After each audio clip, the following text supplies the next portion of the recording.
Man, that's a tiny little tassel. There's more of them.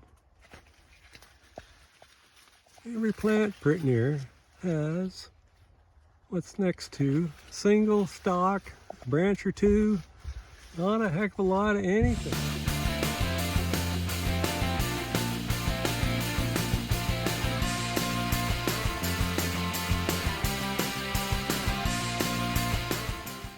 A pretty common question, certainly over the last 2 to 3 weeks, is when we're in the middle of that extended dry period that burned up the lawns and obviously was creating a fairly significant amount of stress in all crops.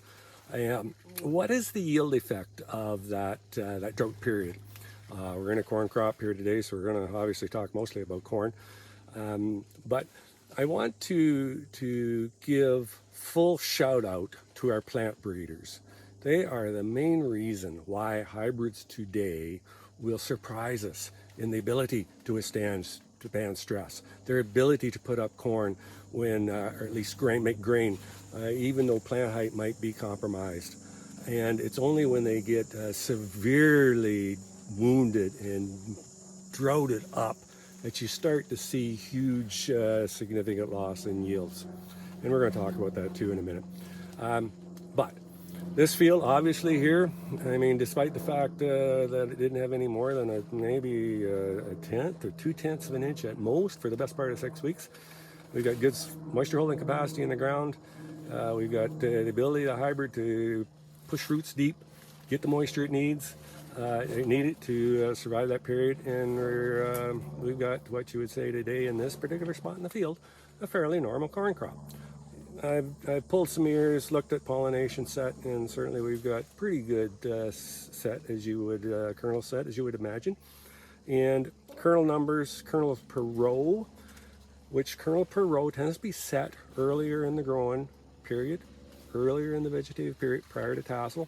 So this year with that stress, we'll certainly expect to see slightly lower kernel row numbers this particular year, and you're going to likely hear about that in social media circles for the next, as we get kind of in the 1st September, people out doing kernel counts and all this stuff and estimating yield based on that.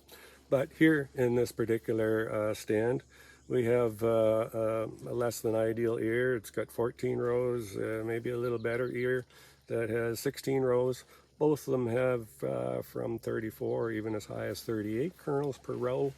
And we're at 36,000 solids plant standing here. There's places in here we're even at 38,000. We did plant it a little bit on the heavy side. And so when you do the math on that, and we're easily going to be in that kind of in that 200 bushel, hopefully on the conservative side. You know, if the field was all like this, it might easily run 220, but time will tell. So what are the factors that helped this corn, made this corn still perform the way it did? Kernel number and kernel count is influenced by environment. It's also heavily influenced by genetics. But really, at the end of the day, what really had the big impact on this corn being able to withstand the stress it did is the effort of breeders. And there's no question, they are the biggest reason, their efforts are the biggest reason that modern hybrids can withstand the stresses that are imposed on them. Ties Tolerant did work in the 80s comparing hybrids that were developed in the late 70s, early 80s to older hybrids that came out of the 60s, compared them side by side under similar management, and easily showed how much more efficient the newer hybrids were, and able to their water use efficiency, their nitrogen use efficiency, just their general stress tolerance would make 25-30 bushel difference in favor of the efforts of breeders in the 80s. If you did that same study today, you would see quantum leaps in that difference as well.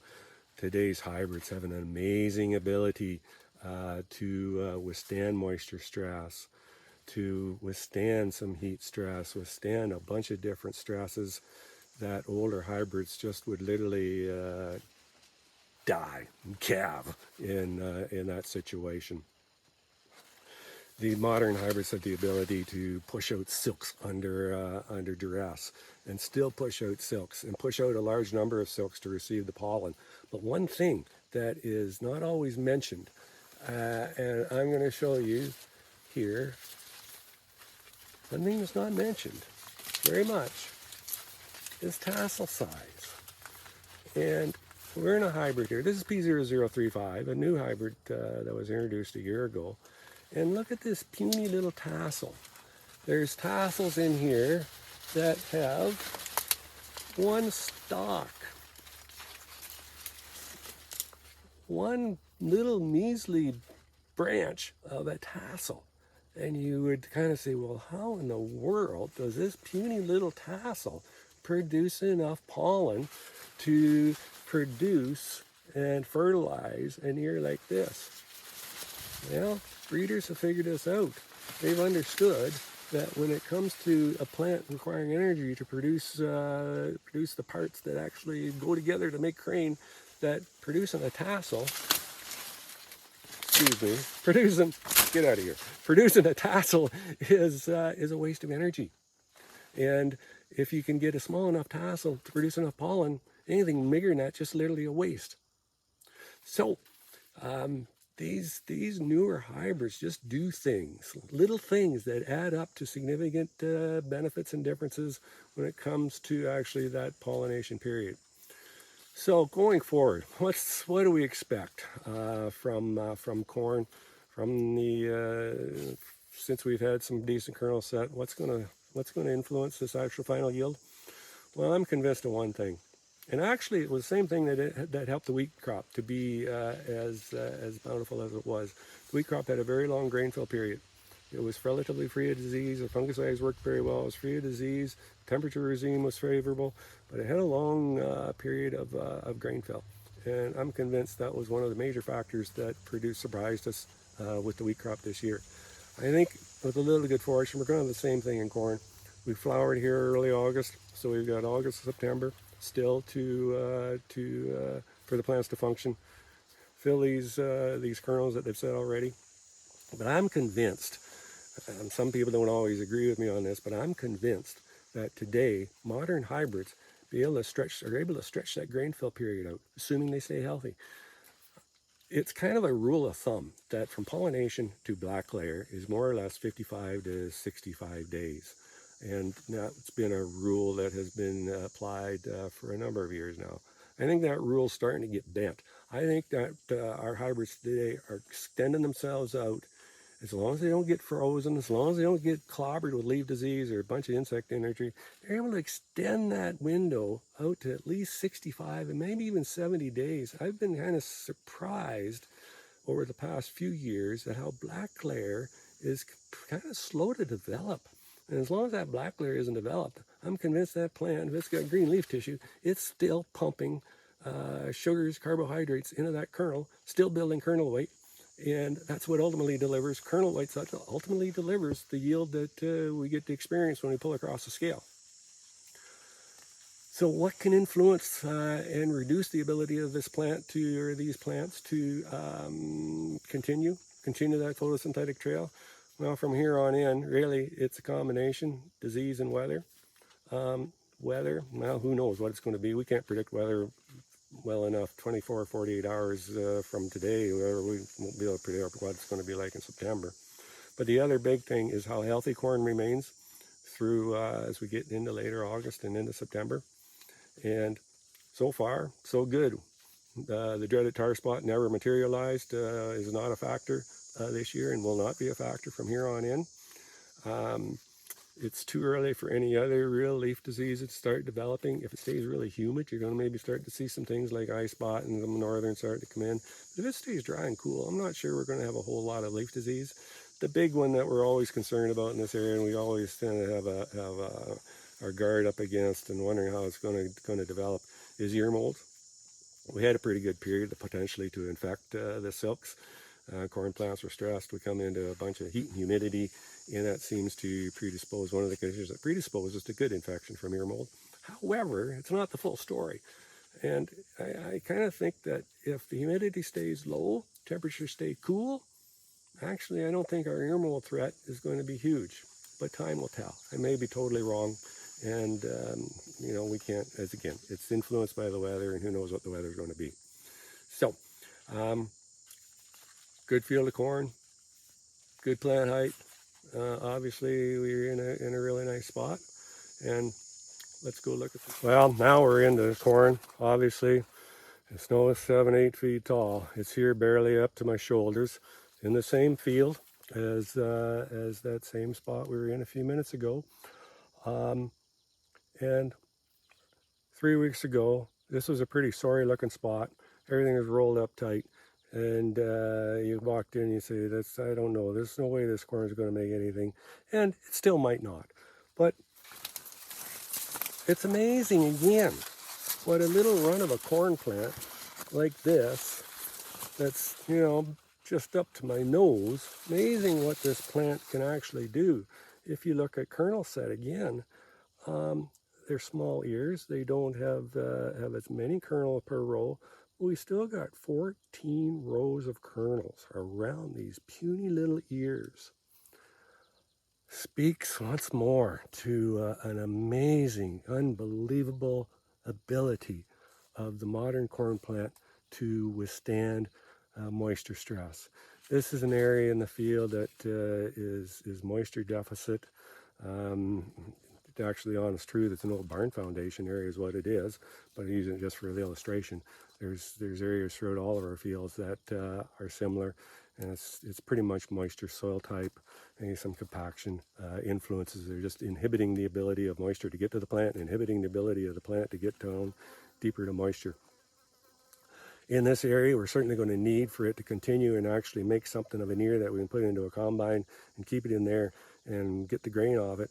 It's going to require some more rainfall. The ground isn't shaded like it is in other spots. We've got a different soil type.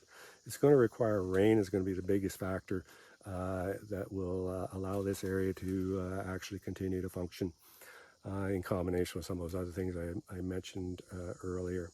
So, amazing. You just can't believe it. That plants this tiny can actually produce grain. We're in a different field now. Obviously, this corn is a little bit shorter. The same hybrid, P0035, on a farm that's just a heavier soil texture, more clay content. During the drought, clays pose two issues. Not only is clays tighten and harden up, the roots have a little bit of trouble penetrating it, but also water doesn't move through those tight clay platelets that weld together under dry stress. So you get that double effect of reduced moisture supply, ability to moisture coming up, and also reduced ability of the roots go down. So clays definitely tend to need more water more consistently through the growing season. And it's a little bit what we're seeing here. Big corn that's certainly not that big 7-8 foot tall corn that we were in before. Corn's about 6 feet tall. P0035, same hybrid. Pretty good kernel set, pretty good silk production. Same puny little tassel that we had before. That hasn't changed. Dinky little thing. But proof's in the pudding. We've got, again, 14 rows around most of these. It's kind of surprising how often I find this 14 rows. Is kind of consistently, and obviously the number of kernels per row will vary somewhat. However, we do know this field is relatively uniform for across the bulk of it. Again, not very tall. What's that mean for yield? Well, because we've got a little shorter plant, certainly we don't have the leaf area index. We don't have the photosynthetic factory that we do when we get much taller corn. However, the thing to keep in mind is that a lot of the photosynthetic production capability happens here at the ear leaf. So if the ear leaf stays healthy and has a decent size to it, certainly will deliver the photosynthetic available or necessary to still support a pretty respectable crop. So short corn isn't affected nearly as much as visually you would think. Now, from a silage point of view, it's interesting. It's an interesting dichotomy, I guess you would say, was the word I'm looking for, because people who grow silage, obviously they like the big tall corn. It's going to yield a bunch and it's wonderful, and there's some truth to that. Certainly it's visually impressive.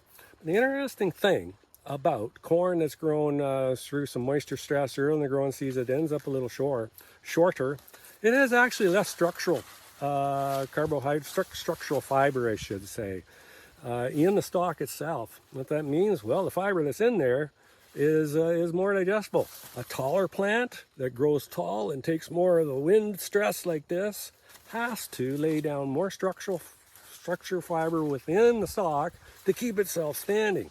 That structural fiber, of course, is not digestible, not nearly as digestible in a silage ration.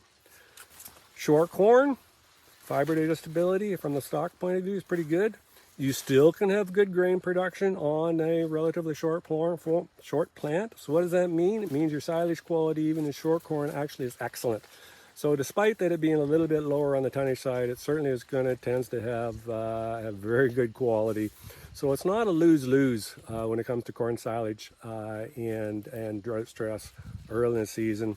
The end result being a little shorter plant. As long as the rains continue, as long as no leaf disease, this short hybrid, these short fields can surprise us once again in the amount of grain they will put up. Yeah, but the time will tell. And ultimately, across any field, it's the percentage of excellent corn versus the percentage in the field, the mediocre corn versus the percentage, which hopefully is pretty small, but it is out there in some fields certainly. Percentage that just is not good at all. And it doesn't take many poor spots to kind of knock the tar out of some really big spots from a total average point of view.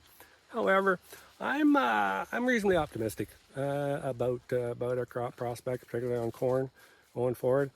Our wheat turned out really well, and I see no reason why the corn can't actually, again, may not be big bumper yields, but I think it'll surprise us before it's all said and done.